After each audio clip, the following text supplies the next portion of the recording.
প্রিয় দর্শক, ইস্পাহানি মির্জাপুর চা মুক্ত বাকে আপনাদের সবাইকে স্বাগত জানাচ্ছি। আমি মুকসিমুল আহসান।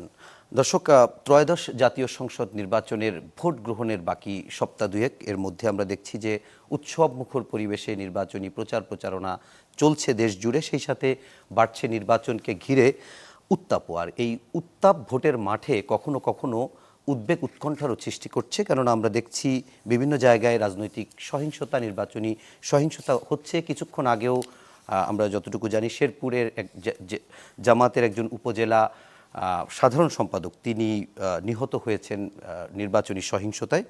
সেখানে প্রায় শতাধিক নেতাকর্মী বিএনপি এবং জামাত তারা আহত হয়েছে। এর বাইরেও আমরা যদি বলি যে প্রার্থীদের নিরাপত্তাও অনেকটা প্রশ্নের সম্মুখীন। বিভিন্ন জায়গায় ঢাকায় এনসিপির দুই প্রার্থী তারা অভিযোগ করেছে যে তাদের উপরে হামলা করা হয়েছে। এর বাইরে বিভিন্ন জায়গায় আমরা প্রার্থী এবং নেতাদের কাছ থেকেও লাগামহীন বক্তব্য শুনছি, নারীর অমর্যাদা কিংবা অবমূল্যায়ন, এমনকি নারী হেনস্থার ঘটনাও ঘটছে, যেগুলো নিয়ে সামাজিক যোগাযোগ মাধ্যম থেকে শুরু করে ভোটের মাঠে, রাজনীতির অঙ্গনে সব জায়গায় আলোচনার ঝড় বইছে। এমন একটি প্রেক্ষাপটে আজকে আমরা আলোচনার বিষয় দিয়েছি শঙ্কায় ভোটের রাজনীতি বা শঙ্কায় ভোটের নিরাপত্তা। আর এই বিষয়ে আলোচনার জন্য আমাদের মোট তিনজন অতিথিকে আমন্ত্রণ জানিয়েছি। একজন স্টুডিওতে আমাদের মাঝে কিছুক্ষণের ভিতরে উপস্থিত হবেন ঢাকা 10 আসনের বিএনপি মনোনীত প্রার্থী শেখ রবিউল আলম। এছাড়া ভার্চুয়ালি আমাদের সঙ্গে সরাসরি দুজন যুক্ত রয়েছেন অধ্যাপক ডক্টর সামিনা লুৎফা, ঢাকা বিশ্ববিদ্যালয়ের সমাজবিজ্ঞান বিভাগের অধ্যাপক, এবং একই সঙ্গে রয়েছেন যুক্তরাষ্ট্রের হাওয়ার্ড বিশ্ববিদ্যালয়ের সহকারী অধ্যাপক মির্জা গালিব। আপনাদের দুজনকেই স্বাগত জানাচ্ছি চ্যানেল 24-এর আজকের আলোচনায়। আমি একটু আপনার অনুমতি নিয়ে মির্জা গালিবকে দিয়েই আলোচনাটা শুরু করতে চাই। আপনি নিশ্চয়ই ভূমিকায় বলছিলাম এবং আপনি নিশ্চয়ই শুনছিলেন যে নির্বাচনী যখন উৎসবমুখর পরিবেশে হচ্ছে, ঠিক তেমনি উদ্বেগ উৎকণ্ঠাও পিছু ছাড়েনি, বাড়ছে। আজকে পররাষ্ট্র উপদেষ্টা তিনি বলেছেন যে আসলে নির্বাচনের সহিংসতার শঙ্কার কোনো তথ্য তার কাছে না থাকলেও যতটুকু মনে হচ্ছে তাতে তিনি বলেছেন যে যারা নির্বাচনের বাইরে আছে তারাই হয়তো নির্বাচন বানচালের জন্য ষড়যন্ত্র করতে পারে। কিন্তু আমরা দেখছি ভোটের মাঠে প্রায়ই এরকম অভিযোগ পাচ্ছি। আজকে যে কথাগুলো বলছিলাম, আমার একটু সরাসরি আপনার কাছে প্রশ্ন করতে চাই যে এগুলো কি আসলে বিচ্ছিন্ন ঘটনা, নাকি এগুলোই আস্তে আস্তে আমাদের উদ্বেগকে বাড়াচ্ছে? জি, মুকসিমুল হাসান, আপনাকে ধন্যবাদ আমাকে ইনভাইট করার জন্য। আজকে আমরা যখন এই আলোচনাটা শুরু করলাম তখন অত্যন্ত দুঃখজনক একটা ঘটনা যেটা আমাদের সামনে আসছে, সেটি হলো যে নির্বাচনী প্রচারণা শুরু হওয়ার পরে রাজনৈতিক সংঘর্ষে this is the first time আমরা একটা মৃত্যুর ঘটনা দেখলাম। আজকে সন্ধ্যার দিকে হচ্ছে আপনার বিএনপি এবং জামাতের মধ্যে একটা বড় মাপের সংঘর্ষ হয়েছে শেরপুরে, এবং সেই সংঘর্ষে বিএনপির সন্ত্রাসীদের হামলায় জামাতের উপজেলা সেক্রেটারি তিনি হচ্ছেন আপনার শাহাদাত বরণ করছেন। This is the first time আমরা একটা হত্যার ঘটনা দেখলাম। এটা অত্যন্ত দুঃখজনক। এখন এখান থেকে যেটা প্রশ্ন সেটা হলো যে ধীরে ধীরে আমরা কি নির্বাচনকে সামনে রেখে একটা রাজনৈতিক সহিংসতার মধ্যে যাচ্ছি কিনা। এটাকে আমি বিচ্ছিন্ন ঘটনা হিসেবে দেখবো না, এই কারণ আমাদের রাজনীতিতে একটা লম্বা সময়ের কালচার কিন্তু আছে সহিংসতার। আপনি যদি এর আগের নির্বাচনগুলো দেখেন, ইভেন 1991 সালের নির্বাচনেও রাজনৈতিক সহিংসতা, আমি একটা স্ট্যাটিস্টিক্স দেখলাম, 49 জন 49 পিপল আপনার 1991 মারা গেছে। সেম জিনিস পরবর্তীতে আপনি যদি প্রত্যেকটা নির্বাচনে দেখেন তাহলে আমরা দেখবো যে এই ধরনের রাজনৈতিক সহিংসতা এখানে আছে। তারপরে আরেকটা স্ট্যাটিস্টিক্স যেটা আমাদেরকে খুব ভাবাবে, সেটা হলো আমরা যদি রাজনৈতিক সহিংসতার স্ট্যাটিস্টিক্স গত এক বছরে দেখি, 2025 সালে হিউম্যান রাইটস সাপোর্ট সোসাইটি তাদের হিসাব অনুযায়ী 2025 সালে 914টা রাজনৈতিক সহিংসতার ঘটনা ঘটছে এবং তাতে 133 জন মারা গেছে। এর মধ্যে একটা লম্বা অংশ হচ্ছে বিএনপির ইনফাইট, আভ্যন্তরীণ দ্বন্দ্বে একজন আরেকজনের সাথে মারা গেছে। তারপরে রিসেন্টলি আমরা যখন নির্বাচনী প্রচারণা দেখলাম, অনেকগুলো জায়গায় আমরা দেখছি যে ছোটখাটো সহিংসতা হয়েছে। জামাতের নারী কর্মীদের উপর অনেক জায়গায় খুব সিস্টেম্যাটিক এবং টার্গেটেড অ্যাটাক হয়েছে। বিএনপি জামাতের ছোট ছোট অনেকগুলো সংঘর্ষ হয়েছে, এবং আজকে শেরপুরের ঘটনার মধ্য দিয়ে এটা এমন একটা জায়গায় এসে দাঁড়াইলো যেটাকে আমরা ইগনোর করতে পারবো না। এখন আমার বোধ হয় যে আমাদেরকে খুব বড়ভাবে প্রশ্নটা তুলতে হবে যে নির্বাচনী সহিংসতা যদি এভাবে চলতে থাকে তাহলে আমরা যে একটা ভালো নির্বাচন চাচ্ছি এই নির্বাচনটা আমরা পাবো না। তার ফলে নির্বাচন কমিশনকে এখানে ইন্টারফেয়ার করতে হবে। আইন শৃঙ্খলা পরিস্থিতির জায়গা থেকে নির্বাহী বিভাগকে আপনার ইন্টারফেয়ার করতে হবে, এবং রাজনৈতিক দল হিসাবে বিএনপির এবং জামাতের এই দুজনের দায়িত্বশীল আচরণ করতে হবে। যদি আমি এখনো তো খুব কুইকলি ডেভেলপিং স্টোরি, সবকিছু ভেরিফিকেশন করা সম্ভব না, কিন্তু খুব সম্ভবত বিএনপি আপনার শেরপুরের কমিটি স্থগিত করছে। আমি জানি না, আপনি যদি হ্যাঁ জি, ভেরিফিকেশন করতে পারেন, স্থগিত করেছে। ইফ দ্যাট ইজ রাইট, আমি বিএনপিকে অ্যাপ্রিসিয়েট করবো। এটা অত্যন্ত বোল্ড এবং সেন্ট্রাল বিএনপির দিক থেকে অত্যন্ত বোল্ড এবং স্ট্রেট ফরওয়ার্ড অ্যাকশন।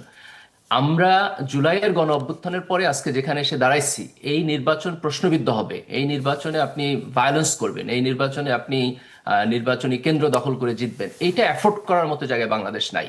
আমাদের একটা সুষ্ঠু নির্বাচনের মধ্য দিয়ে একটা সুষ্ঠু রাজনৈতিক জায়গায় গিয়ে দাঁড়াতে হবে। আজকে শেরপুরে যে ঘটনা ঘটছিল অত্যন্ত দুঃখজনক। আমি বিএনপির শীর্ষ নেতৃত্ব, যেহেতু এখানে আপনার জামাতের লোক মারা গেছে, আমি মনে করি যে বিএনপির শীর্ষ নেতৃত্বের এখানে বড় ধরনের দায়িত্ব পালনের সুযোগ আছে, and এই দায়িত্বটা তাদের পালন করা উচিত।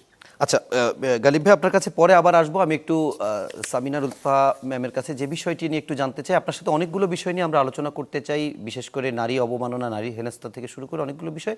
কিন্তু শুরুতেই একটু আপনার কাছে জানতে চাই যে আসন্ন ত্রয়োদশ জাতীয় সংসদ নির্বাচন এবং গণভোটের খুব বেশি বাকি নাই, 2 সপ্তাহের মতো বাকি আছে। অনেক সংখ্যা কেটে এখন পর্যন্ত আমরা এসেছি।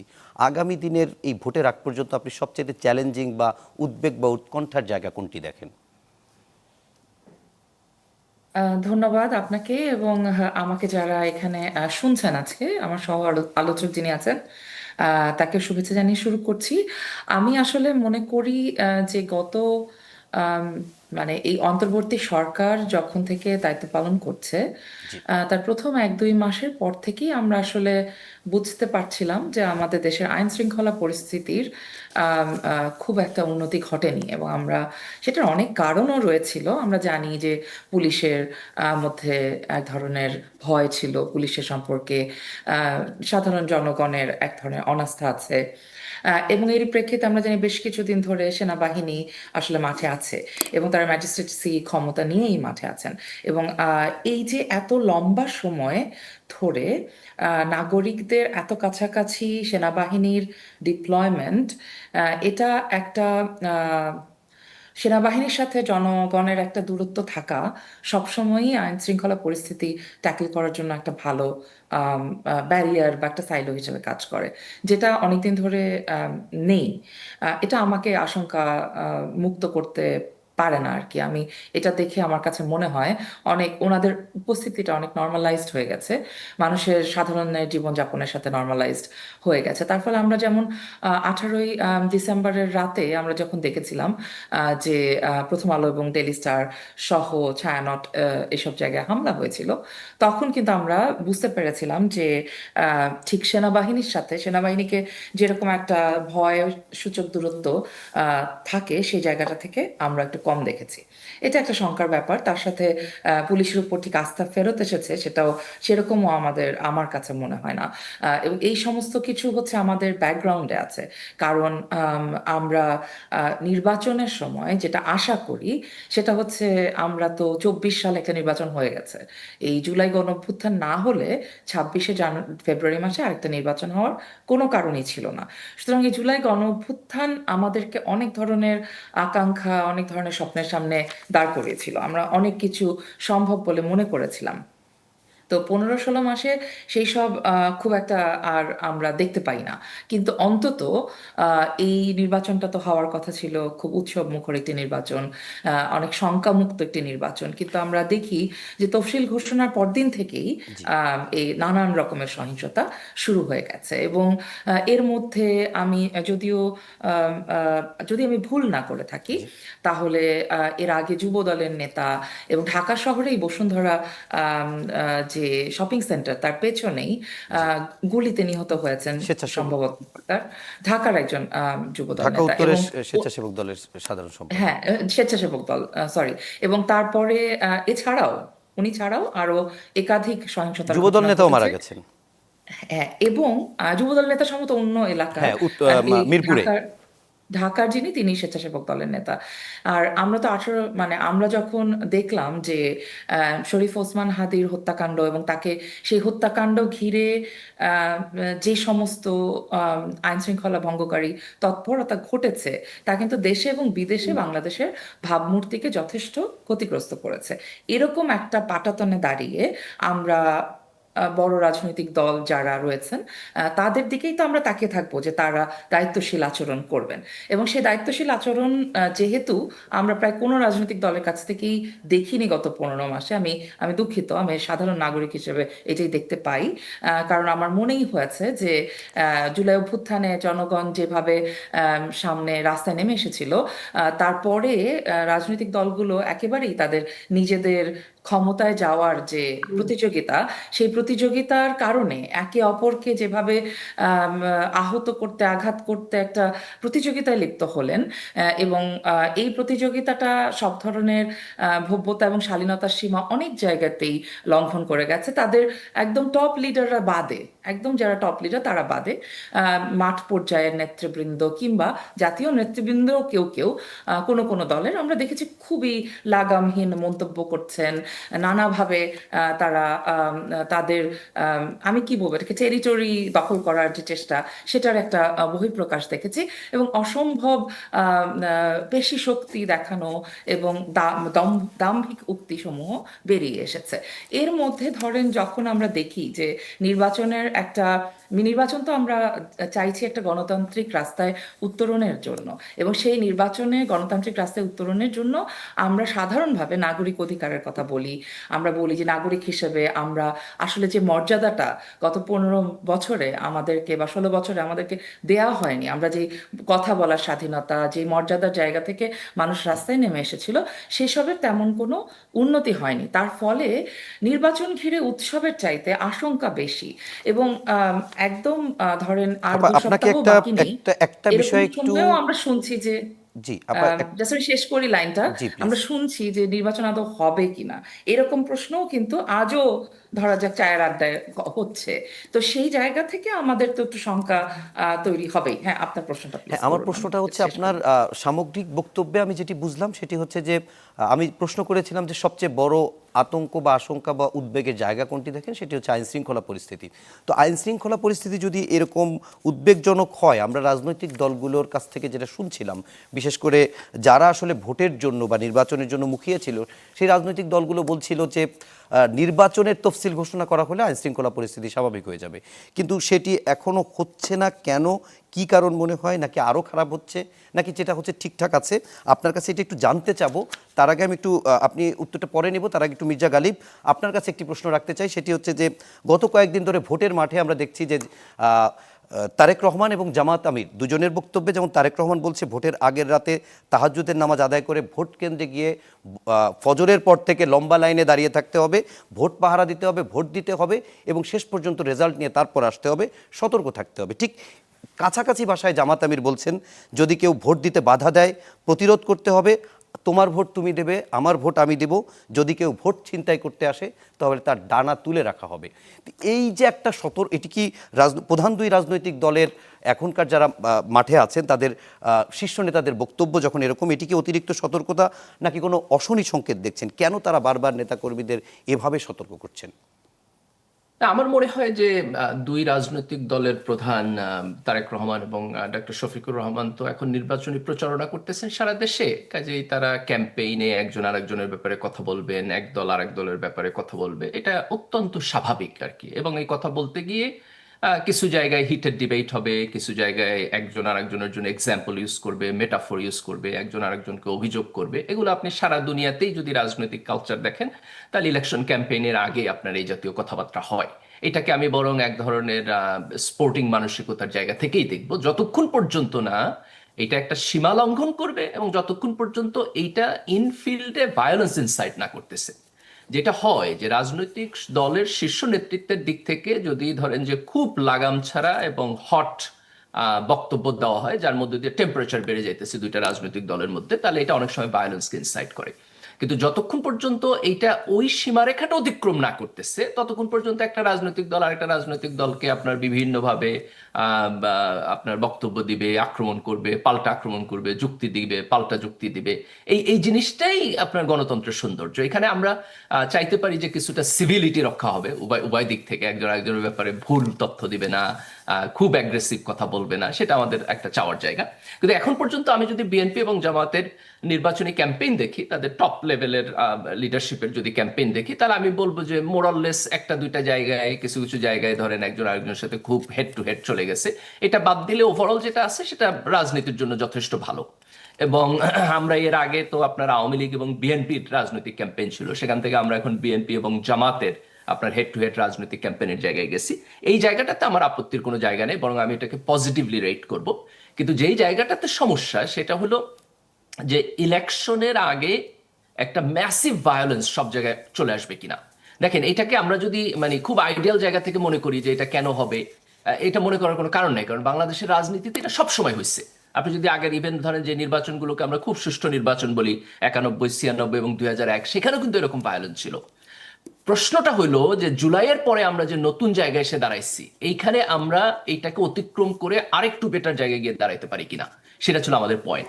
তো সেই জায়গা থেকে সামিনা আপা যেটা ইন্ডিকেট করছেন, এটা খুবই একটা ইম্পর্টেন্ট জিনিস, যে প্রিপারেশনের পিরিয়ডে আমরা কিন্তু অন্তর্বর্তী সরকারকে এটা দেখি নাই যে আপনার আইন শৃঙ্খলা পরিস্থিতিকে খুব স্ট্রংলি মেনটেন করার জন্য, প্রিজার্ভ করার জন্য, যেটাকে আমরা লিগাল ভাষায় ডেটারেন্স বলি, যে আপনি এক্সাম্পল সেট করবেন, যে একটা ঘটনা ঘটলো সেখানে আপনি এত কুইকলি অ্যাকশন নেবেন যে এটা দেখে মানুষের কাছে মনে হবে যে না, নাথিং উইল গো আনপানিশড, যে কিছু একটা হইলে এখন হচ্ছে আইন শৃঙ্খলা বাহিনী আপনার খুব স্ট্রংলি এটাকে আপনার ডিল করতেছে। এই এক্সাম্পলটা আমরা দেখি নাই, এবং সেখান থেকে এখন ভয় হইলো যে আপনি যত নির্বাচনের কাছে যাবেন তত তো আপনার স্টেক হাই, তাই না? ধরেন একজন এমপি ইলেকশন করতেছে, এখন পর্যন্ত সোবার আছে, ভদ্রলোক আছে, কিন্তু নির্বাচনের দিন কি সে ভদ্রলোক থাকবে কিনা, নির্বাচনের আগের দিন সে ভদ্রলোক থাকবে কিনা, নাকি সে মনে করবে যে না, আমি আমার ভায়োলেন্সের যতখানি ক্যাপাসিটি আছে তার সবকিছু দিয়ে আমি ইলেকশন চুরি করে জিতবো। That's the point. গালিব ভাই, আমরা এই আলোচনাগুলো করতে চাই, কিন্তু তার আগে একটি বিরতি নিয়ে আসি। দর্শক, ইস্পাহানি মির্জাপুর চা মুক্ত বাকে এ পর্যায়ে নিচ্ছি ছোট্ট একটি বিরতি, সঙ্গেই থাকুন, ফিরছি কিছুক্ষণ পরেই।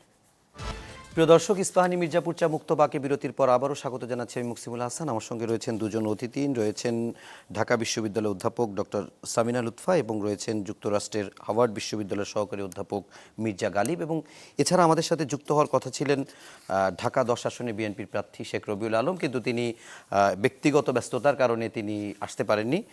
আমরা একটু আলোচনাটা কন্টিনিউ করতে চাই। আমি মির্জা গালিব, আপনি যে জায়গায় কথা বলছিলেন সেখান থেকে যদি কন্টিনিউ করেন, বলছিলেন যে এভাবে চলতে থাকলে আরো বড় ধরনের নির্বাচনের সময় ভায়োলেন্স হয় কিনা, সেই আশঙ্কার একটি জায়গা বলছিলেন।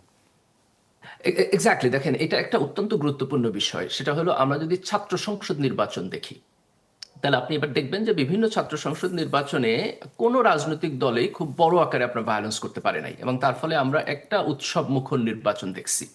তো এরকম একটা ভালো নির্বাচনী এনভায়রনমেন্ট যদি থাকে, তাহলে যেটা হয় যে যারা মোর কোয়ালিফাইড, যারা সাধারণ ছাত্রদের কাছে যাবে, জনগণের কাছে যাবে, জনগণ যারা ভোট দিবে, সেই নির্বাচিত হবে। তো এই প্রক্রিয়াটাকে আমরা অধিকাংশ সময় ইন্টারাপ্ট করি কয়েকটা জিনিসের মাধ্যমে। একটা হলো ক্ষমতা চর্চার মাধ্যমে, যেটা হচ্ছে আপনার ভায়োলেন্স করার মাধ্যমে। একটা হলো কালো টাকার মাধ্যমে, যে প্রচুর টাকা পয়সার লোক যারা চুরি ডাকাতি করে আপনার টাকা পয়সা উপার্জন করছে, তারা এসে নির্বাচনে আপনার এই টাকার মাধ্যমে একটা ইনফ্লুয়েন্স তৈরি করার চেষ্টা করে। তো এখন আমরা যে এখন জাতীয় নির্বাচনের মধ্যে দিয়ে যাচ্ছি, সেখানে কিন্তু এই এই সমস্যা এবং প্রশ্নগুলো আছে। যেমন আপনি ধরেন যে দেখবেন যে প্রচুর ঋণ খেলাপি, ব্যাংক থেকে 1000 কোটি টাকার ঋণ নিচ্ছে, সেই লোক এখন নির্বাচন করতেছে, আমরা তাকে আটকাইতে পারি নাই, তাই না? এখন নির্বাচনের আগে যারা স্থানীয়ভাবে পাওয়ারফুল, যারা ধরেন এখানকার ভায়োলেন্স করার ক্যাপাসিটি যারা আছে, তার সামনে কোশ্চেন হইব যে আমি সুষ্ঠু নির্বাচনে হেরে যাব, তাহলে আমি কি ভায়োলেন্সের মধ্যে দিয়ে জিতবো? এবং যদি আপনি তাকে আইন শৃঙ্খলা বাহিনীর মাধ্যমে, নিয়মের মাধ্যমে, সিস্টেমের মাধ্যমে বাধা না দেন, তাহলে তো সে ভায়োলেন্স করতে যাবেই। এবং এই ভায়োলেন্সের কিন্তু একটা ট্রাজেক্টরি আমরা দেখতেছি, যেটা হচ্ছে যে আপনি আপনার 24-এ যদি দেখেন, সেখানে আমরা দেখছি রাজনৈতিক ভায়োলেন্স হয়েছে। 25-এ যদি দেখেন, আমরা দেখছি যে ভায়োলেন্স হয়েছে। আমরা দেখছি টার্গেটে ক্লিন হয়েছে, আপনার ওসমান হাদিকে টার্গেটেড কিলিং এর মধ্যে হত্যা করা হয়েছে, এবং সেই ঘটনার বিচার ঠিকঠাক মতো হয়েছে কিনা এটা নিয়ে আমাদের মানে যথেষ্ট সন্দেহ আছে, তাই না? যে পুলিশ এটাকে প্রপারলি ডিল করছে কিনা, ইনভেস্টিগেট করছে কিনা। আমরা রাজনৈতিক হত্যাকাণ্ড দেখছি, আপনার বিএনপির স্বেচ্ছাসেবক দলের, যুব দলের লোকেরা আপনার হত্যাকাণ্ডের শিকার হয়েছে। আজকে আমরা প্রথম দেখলাম যে নির্বাচনী ক্যাম্পেইনে যে দুইটা রাজনৈতিক দলের সংঘর্ষের মধ্য দিয়ে বিএনপির আক্রমণে আজকে জামাতের একজন আপনার নিহত হয়েছেন, মৃত্যুবরণ করছেন, শাহাদাত বরণ করছে। এখন আমরা যদি এই ঘটনা আরো দেখি, কালকে যদি আরেকটা জায়গায় দেখি যে আরেকজন একই কাজ করলো, আরেকটা জায়গায় থেকে আরেকজন একই কাজ করলো, তাহলে এই ট্র্যাজেক্টরি কই নিয়ে আমাদেরকে দাঁড় করাবে যে নির্বাচনের দিনেও লোকেরা ভায়োলেন্সের মধ্য দিয়ে আপনার ভোট কেন্দ্র দখলের মধ্য দিয়ে তারা নির্বাচনকে ইনফ্লুয়েন্স করার চেষ্টা করবে। এখন আমাদের সবচেয়ে বড় প্রশ্ন হলো, এটা যদি হয় তাহলে কিন্তু জুলাই গণ অভ্যুত্থানের যে ম্যান্ডেট, যে আকাঙ্ক্ষায়, পুরোটাই প্রশ্নবিদ্ধ হবে, কারণ তার সবকিছুই একটা নিরপেক্ষ নির্বাচনের উপর ডিপেন্ড করে।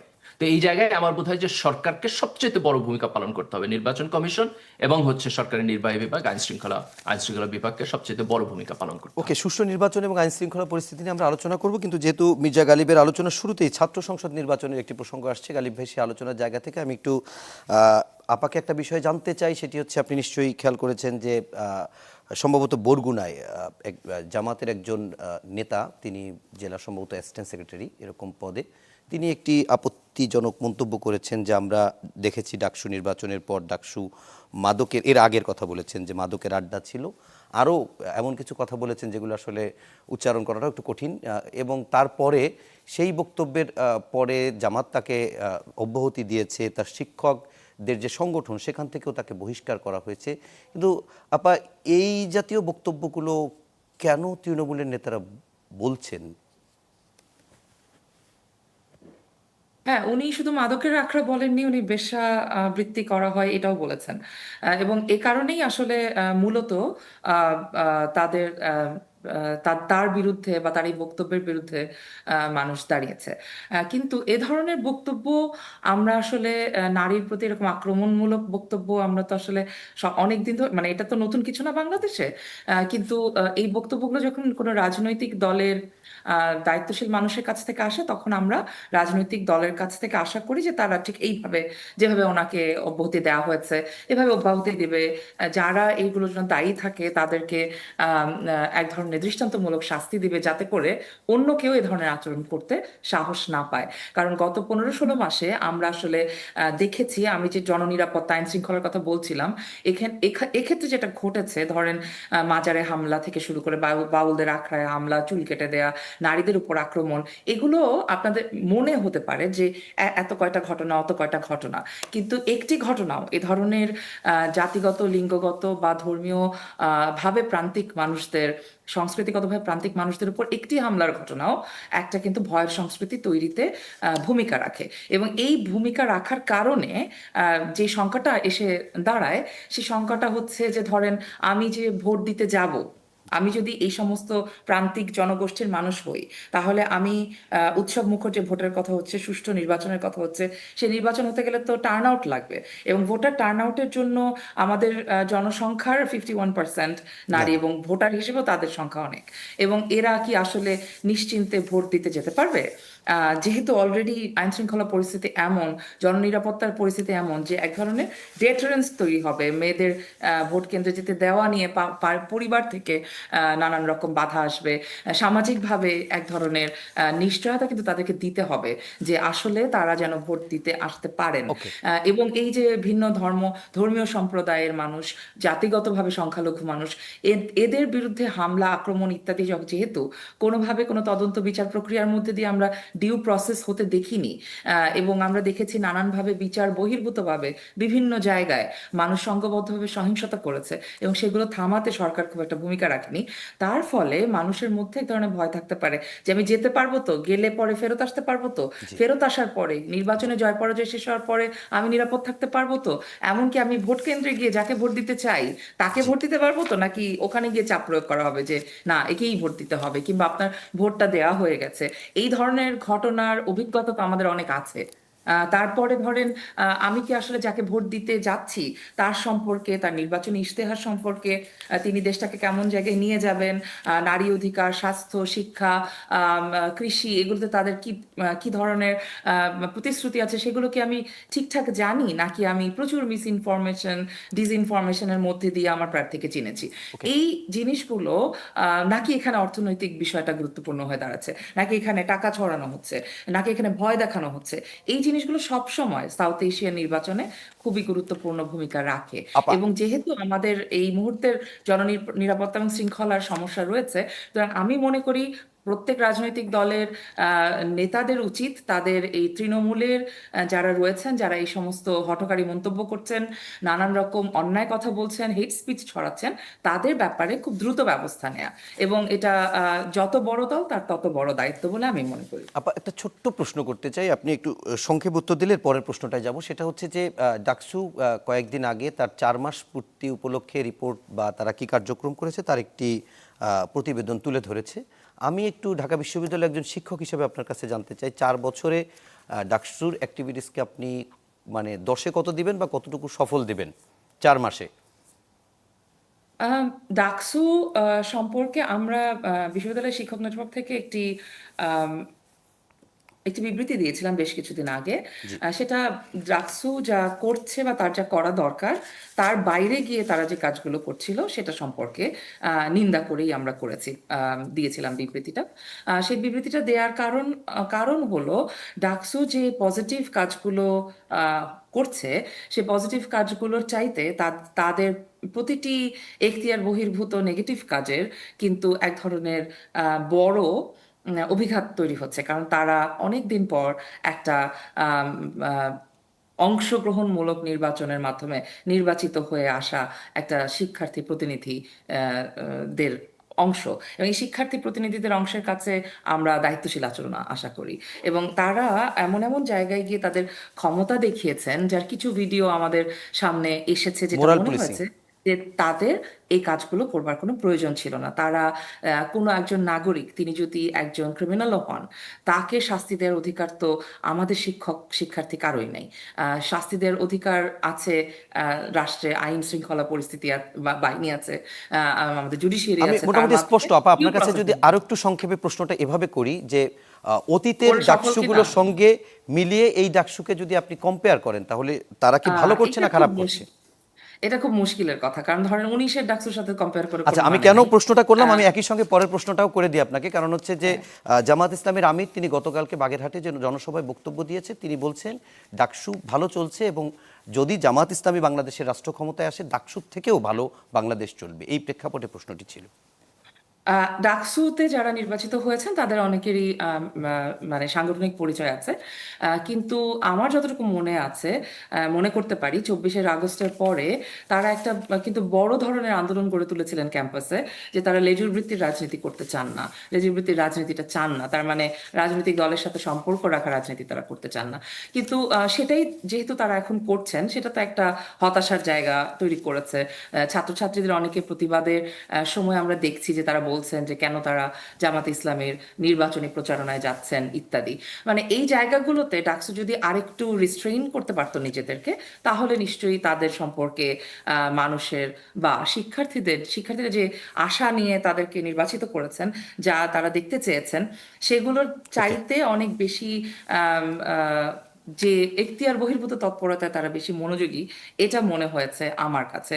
যদিও আমি দূর থেকেই দেখছি, আমি তো আর তাদের সাথে ওইভাবে সংশ্লিষ্ট না, কিন্তু ক্যাম্পাসে বসবাস করি বলে, এবং বসবাস করি বলতে আমি তো আর ওখানে থাকি না, কিন্তু ওখানে যাওয়া আসা যেহেতু প্রতিদিনই করতে হয়, সে কারণে দেখতে পাই যে কিছু পরিবর্তন তো ডেফিনেটলি হয়েছে। যেমন ওই যে শাটল বাস একটা চলে, ওটা এখন ডাকসু এনেছে নাকি প্রশাসন এনেছে, এটা নিয়ে আমি খুব একটা কনফিউশনের মধ্যে থাকি, কারণ বিশ্ববিদ্যালয়ে এখন অনেক কিছুই খুব পরিষ্কারভাবে জানা যায় না। তো এবং এখানে একটা বড় জায়গা হচ্ছে শিক্ষকদের যে সাংগঠনিক কাঠামো। সেই সাংগঠনিক কাঠামো 73-এর অধ্যাদেশ অনুযায়ী আমাদের একটা সাংগঠনিক কাঠামো আছে, যেই ধাপে ধাপে কাজগুলো হওয়ার কথা, সেটার থেকে শিক্ষকদের যেভাবে শিক্ষকরা বিশ্ববিদ্যালয়কে পরিচালনা করছেন তারও বেশ একটা দূরত্ব তৈরি হয়েছে। শিক্ষক সমিতি কার্যকর নেই, অনেক দিন হয়ে গেছে। এই জিনিসগুলো আসলে শিক্ষকদের অধিকারও ক্ষুণ্ণ করছে, এবং তার মধ্যে যেহেতু শিক্ষার্থীদের সাথে সম্পর্কের একটা ব্যাপক অবনতি ঘটেছে, এবং সেই অবনতির মধ্যে ডাকসু কোনো দায়িত্বশীল ভূমিকা পালন করেনি, বরং উল্টো শিক্ষক শিক্ষার্থী সম্পর্ক আরো খারাপ হয়ে যাওয়ার ক্ষেত্রে, আরো ভয়মূলক হয়ে ওঠার ক্ষেত্রে একটা ভূমিকা রেখেছে, যেটা তারা না করলেও পারতেন। এবং এই জায়গাগুলোতে বরং ডিউ প্রসেসে গুরুত্ব দেওয়ার অনেক জরুরি। অনেক অনেক ধন্যবাদ। আমরা আর এই বিষয়টি নিয়ে ডাকসু এবং রাষ্ট্র পরিচালনা এই বিষয়টি নিয়ে আমরা মির্জা গালিবের কাছেও জানতে চাবো, কিন্তু তার আগে একটু বিরতিতে যাচ্ছি। দর্শক, ইস্পাহানি মির্জাপুর চা মুক্ত বাকে পর্যায়ে নিচ্ছি আরও একটি বিরতি, সঙ্গেই থাকুন, ফিরছি একটু পরেই। প্রিয় দর্শক, ইস্পাহানি মির্জাপুর চা মুক্ত বাকি বিরতির পর আবারও স্বাগত জানাচ্ছি আমি মুকসিমুল হাসান। আমার সঙ্গে রয়েছেন দুজন অতিথি, রয়েছেন অধ্যাপক ডক্টর সামিনা লুৎফা এবং রয়েছেন অধ্যাপক ডক্টর মির্জা গালিব, সহকারী অধ্যাপক হাওয়ার্ড বিশ্ববিদ্যালয়। আমরা একটু মির্জা গালিব আপনার কাছে যেতে চাই। আপনি ঢাকা বিশ্ববিদ্যালয়ের ছাত্র শিবিরের সভাপতি ছিলেন। আজকে যারা ডাকসুর নেতৃত্ব দিচ্ছে তারা অনেকেই আপনার ছোট ভাই, এবং যারা এই জুলাই আন্দোলন করেছে তাদেরও নেপথ্যে থেকে আপনি অনেক ভূমিকা রেখেছেন, এরকম কথা আমরা পত্রিকায়ও দেখেছি, আমরা শুনেছিও। আপনার কাছে একটু জানতে চাই, খুব সংক্ষেপে বলবেন ডাকসুর যে ক্ষেত্রে ম্যাডাম যেমন একটি কথা বললেন যে অনেক জায়গায় হয়তো তারা তাদের ক্ষমতা বহির্ভূত কাজও করছে, যেমন মোরাল পুলিশিং করছে, এটিকে আপনি কিভাবে দেখেন? দেখেন, প্রথম পয়েন্ট হলো, আমি যদি এক্স্যাক্টলি ওই জায়গায় যাই যে ডাকসুকে আমরা কিভাবে গ্রেড করব সোফার তাদের তাদের কাজের মধ্যে, তো আমার মনে হয় যে সবচেয়ে বড় এবং প্রথম পয়েন্ট হলো যে সাধারণ ছাত্ররা যখন এই প্যানেলকে ভোট দিচ্ছে তাদের একটা আকাঙ্ক্ষা ছিল যে বিশ্ববিদ্যালয়ের ছাত্র রাজনীতিটা আপনার আওয়ামী লীগের সময় ফেরত যাবে না। ক্ষমতা চর্চা, গেস্ট রুম, হলের সিট পলিটিক্স, ছাত্রদের উপর শারীরিক নির্যাতন, এই জায়গাগুলোতে ফেরত যাবে না। তো আমার মনে হয় যে সেই জায়গায় আমরা একটা কালচারাল পরিবর্তন দেখেছি। বড় একটা চ্যালেঞ্জ হবে আগামী নির্বাচনের পরও এটা থাকে কিনা। তো আমার বোধ হয় যে আমরা look forward to that's the first point. Second point হলো, আমি তাদেরকে অ্যাপ্রিসিয়েট করবো যে তারা অনেকগুলো উন্নয়নমূলক কার্যক্রম ক্যাম্পাসে করছে, যেটাকে আমরা এক ধরনের ওয়েলফেয়ার পলিটিক্স বলতে পারি। তারা কেন্দ্রীয় মসজিদের সংস্কার করছে, মেয়েদের নামাজের জায়গা ঠিক করছে, ছাত্রছাত্রীদের জন্য শাটল বাসের ব্যবস্থা করছে, অনেকগুলো ডিজিটাল অ্যাপস এর মধ্য দিয়ে এটাকে মনিটরিং করতেছে। তো এই যে একটা ওয়েলফেয়ার রাজনীতি করার যে প্রবণতা, এটা অত্যন্ত ভালো কালচার। এবং যেটাকে আপনি কোট করছেন যে তারা 4 মাসের কাজের একটা কার্য বিবরণী সাধারণ ছাত্রদের কাছে দিচ্ছে, এটাও কিন্তু রাজনীতিতে একটা নতুন এর ট্রেন্ড। আগে ছিল না যে কখনো আপনি এটা। আপনার এক্স্যাক্টলি যে আপনি আপনার ডেভেলপমেন্টটা আপনার ভোটার যারা তাদের সাথে আপনি শেয়ার করতেছেন। তো এই কাজগুলো অত্যন্ত অ্যাপ্রিসিয়েবল। যেই জায়গাটাতে এসে সামিন আপা যে প্রশ্নটা তুলছেন, আপনি যেটাকে মোরাল পুলিশিং বলতেছেন, আমরা এক্স্যাক্টলি এটাকে মোরাল পুলিশিং বলা যাবে না, কারণ হচ্ছে তাদের কিছুটা প্রক্টোরিয়াল ক্ষমতা আছে। তো সেই জায়গা থেকে তারা প্রক্টোরিয়াল ক্ষমতার এক ধরনের এক্সিকিউশন করার চেষ্টা করতেছে। কাজে আমি মোরাল পুলিশিং টার্মটা এখানে ইউজ করবো না, কারণ তাদের এক ধরনের অথরিটি আছে। কিন্তু আমি যে জায়গায় আপত্তি তুলবো এবং এই সমালোচনার সাথে এগ্রি করবো, সে আপত্তির জায়গাটা হলো যে আপনি যদি যে কোনো প্রবলেম সমাধান করতে চান, আমি মনে করি যে এইটাকে আপনি ওই যে আপনার কি বলে সিনেমার ফাটাকেস্ট স্টাইলে যে সমাধান করা, এটা কোনো সাস্টেইনেবল পদ্ধতি না। এর মধ্য দিয়ে সমাজ এবং রাষ্ট্রের কোনো স্ট্রাকচারাল পরিবর্তন হয় না। তো আমি এই পদ্ধতির ফ্যান না, আমি এটাকে পছন্দ করি না। আমি মনে করি যে কোনো সিস্টেম এবং প্রবলেম যদি আমরা দূর করতে চাই, তাহলে এটা নিয়ে চিন্তা ভাবনা করতে হবে, একটা দীর্ঘমেয়াদী প্ল্যান নিতে হবে, এবং সেই প্ল্যানের পার্ট হিসেবে আপনাকে সিস্টেমেটিক কাজ করতে হবে। অ্যাডহক বেসিসে আপনার জাস্ট শুধু এক্সিকিউটিভ এবং নির্বাহী ক্ষমতা প্রয়োগের মধ্য দিয়ে সমস্যা সমাধানের যে প্রচেষ্টা, এটাকে আমি পার্সোনালি ভুল পদ্ধতি বলে মনে করি। ওকে, আমরা একটু সাবিনা আপার কাছে ঘুরে আসি, তারপরে আপনাকে দিয়ে শেষ করব। সাবিনা আপা, আপনাকে যে বিষয়টি একটু জানতে চাই, আমরা দেখেছি সমাজের অন্যায়, অসঙ্গতি, নারী নিপীড়ন, নির্যাতন, নারীর হেনস্থা ইত্যাদির বিরুদ্ধে সবসময় আপনারা সোচ্চার থাকেন। কিন্তু গত কয়েকদিন ধরে দেখা যাচ্ছে যে জামাতের বিভিন্ন জায়গায় নারী কর্মীরা তারা যখন ভোটের জন্য যাচ্ছে ঘরে ঘরে, সেখানে পুরুষ দ্বারা নির্যাতিত হচ্ছে, হেনস্থা হচ্ছে, এবং সেগুলোর ভিডিও ছড়িয়ে পড়েছে। এমনকি প্রকাশ্যে বিএনপির সাবেক একজন সংসদ সদস্যও বলেছেন যে তারা যদি এরকম ঘরের ভেতরে ভোট চেতে নারীদের কাছে যায়, 999 ফোন দিয়ে ধরিয়ে দিতে। তারা সংবাদ সম্মেলন করেছে জামাতের মহিলা এর প্রতিবাদে, এবং তারা নারীরা, জামাতের যে নারী কর্মীরা রয়েছে তারা সমাবেশেরও ডাক দিয়েছে। শিক্ষক নেটওয়ার্ক কিংবা আপনার ব্যক্তিগত প্ল্যাটফর্ম বা আপনার মূল্যবোধের জায়গা থেকে এগুলো কি আলাদা কোনো নারী না একই নারী? সরি, আলাদা কেন হবে? নারী হোক, পুরুষ হোক, যে কোনো জাতিসত্তা পরিচয়ের মানুষ হোক, তাকে হেনস্থা করার তো কোনো যৌক্তিক কারণ, সেটাকে সাপোর্ট করার কিছু নাই। নারীরা যাচ্ছিলেন যখন, আমি যতটুকু বুঝতে পারি, আমি যদি পাপিয়া উনি কি বলেছেন সেটা আমি ঠিক জানি না, ওনারটা যদি কিন্তু বাদও দিই, আপনি কি ভিডিওগুলো আপনার চোখে পড়েছে কিনা? না, আমার চোখে পড়ে নাই। আমি দুঃখিত। এটার হয়তো অ্যালগোরিদমিক কারণ থাকতে পারে, বা আমি আসলে ইদানিং ফেসবুকে অত বেশি না, পত্র সময় দিতে পত্রিকায় পারি না সংবাদ সেটা। হচ্ছে এটি। আচ্ছা, যেটা আমরা দেখেছি, আমি একটু আগে থেকে যদি জি চিন্তা করি প্লিজ। যে জামাতের নারী কর্মীদের অনেকের ভিডিও দেখেছি যে তারা যাচ্ছেন এবং তারা এনআইডি নাম্বার এবং ফোন নাম্বার নিচ্ছেন। এরকম দুটো ঘটনা তো বোধহয় মিডিয়াতে এসেছে। তার একটা হচ্ছে মিরপুরের ঘটনা, যেটা আমরা অনেকগুলো দেখলাম, এবং এই অনেকগুলো ভিডিও অনেক লম্বা সময় ধরে অনেক ধরনের সহিংসতা, এই দল চলে এসছে, ওই দল ধাওয়া দিয়েছে, শেষ পর্যন্ত সেনাবাহিনী মাঠে মাঠের নিয়ন্ত্রণ নিয়ে এলো। এবং এই পুরো ঘটনাটার মধ্যে যার বাড়িতে ঘটনাটা ঘটছে এবং যারা এই ভিডিওগুলো দিচ্ছেন তারা তাদের জায়গা থেকে যদি দেখি, তাদের পার্সপেক্টিভ থেকে যদি দেখি, কারণ জামাতের নারী কর্মীরা তাদের কাছে এনআইডি নাম্বার এবং ফোন নাম্বার চাইছেন, এবং তাতে যাদের বাড়িতে গিয়ে চাইছেন তারা থ্রেটেন ফিল করছেন, কারণ এনআইডি এবং ফোন নাম্বার দুটোই কিন্তু বেশ ব্যক্তিগত তথ্য, এবং এই তথ্যের মানে এই তথ্য ওনারা নিচ্ছেন, ওনাদের প্রয়োজনে নিচ্ছেন, কি কারণে নিচ্ছেন সেটা যদি না বলেন নাগরিকদেরকে, তাহলে নাগরিকরা আশঙ্কা করতেই পারেন এবং তারা তাদেরকে বাসায় ঢুকতে না দিতেই পারেন।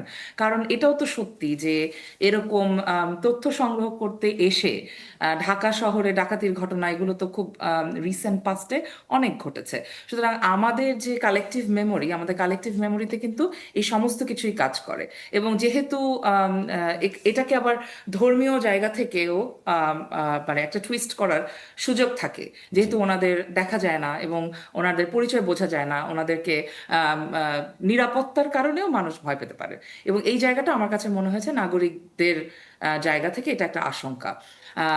ওই বিএনপি নেত্রী কি বলেছেন এটা আমি আসলে খেয়াল করিনি।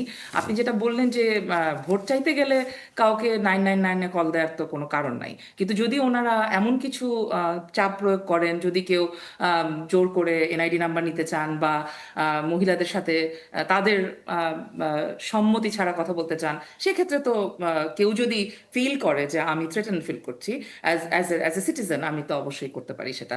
কিন্তু এটা যে জামাতের কর্মীরাই করবে তা তো নাও হতে পারে, অন্য লোকও তো এসে এই কাজটা করতে পারে।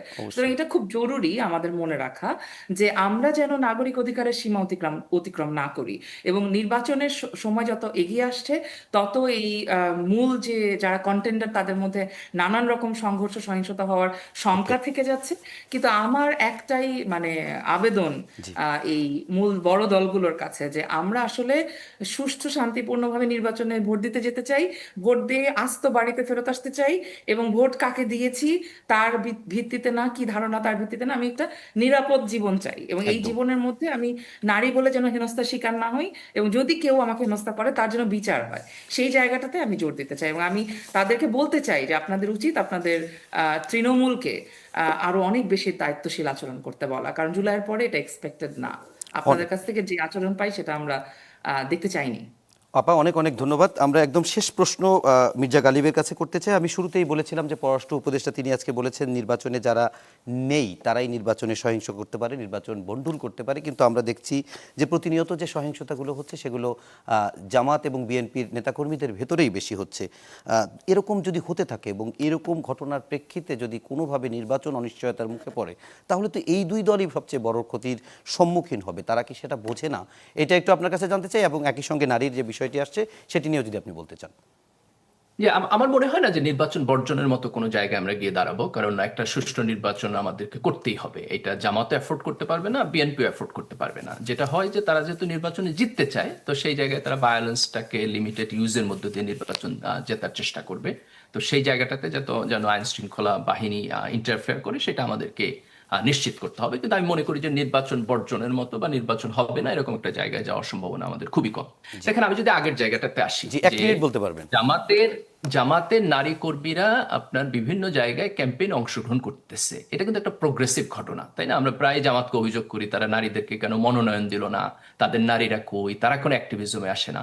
কিন্তু ইন্টারেস্টিংলি দেখেন যে তারা যখন নির্বাচনী প্রচারণায় আসতেছে তখন তাদের উপর আক্রমণ করা হচ্ছে, হ্যারাসমেন্ট হচ্ছে, বিভিন্ন ধরনের কথা বলা হচ্ছে, এবং সেটাকে এক ধরনের বৈধতা দেওয়া হইতেছে যে তারা এনআইডি কার্ড চাইছে, তারা ফোন নাম্বার চাইছে। এটা এক ধরনের ভিকটিম ব্লেমিং। কয়টা ঘটনা ঘটছে যেখানে তারা এনআইডি কার্ড চাইছে, আর কয়টা ঘটনা ঘটছে যেখানে তাদের নির্বাচনী প্রচারণায় আপনার ফিজিক্যাল এক্সেসিভ ফোর্স ব্যবহারের মাধ্যমে তাদেরকে বাধা দেওয়া হয়েছে। দেখেন, চুয়াডাঙ্গায় ঘটছে এই ঘটনা, যশোরে ঘটছে, টাঙ্গাইলে ঘটছে, লালমনিরহাটে ঘটছে, ভোলায় ঘটছে। তো আমার বোধ হয় যে এইটাকে আমাদের নিন্দা করতে হবে এবং এখানে ব্যবস্থা নিতে হবে। একটা পয়েন্ট করতেছি যে সুষ্ঠু নির্বাচনের জন্য কিন্তু গণমাধ্যমের একটা বড় ভূমিকা আছে। তারা যেন দুইটা রাজনৈতিক দলকে এবং সবাইকে সমান পরিমাণ কাভারেজ দেয়, সেটা গুরুত্বপূর্ণ। অনেক ধন্যবাদ মির্জা গালিব এবং ডক্টর সামিয়া রুৎফা, এবং দর্শক আপনাদেরকেও ধন্যবাদ জানাচ্ছি কষ্ট করে রাত জেগে এতক্ষণ ধরে অনুষ্ঠান দেখার জন্য। সবাই ভালো থাকবেন, সুস্থ থাকবেন, শুভরাত্রি।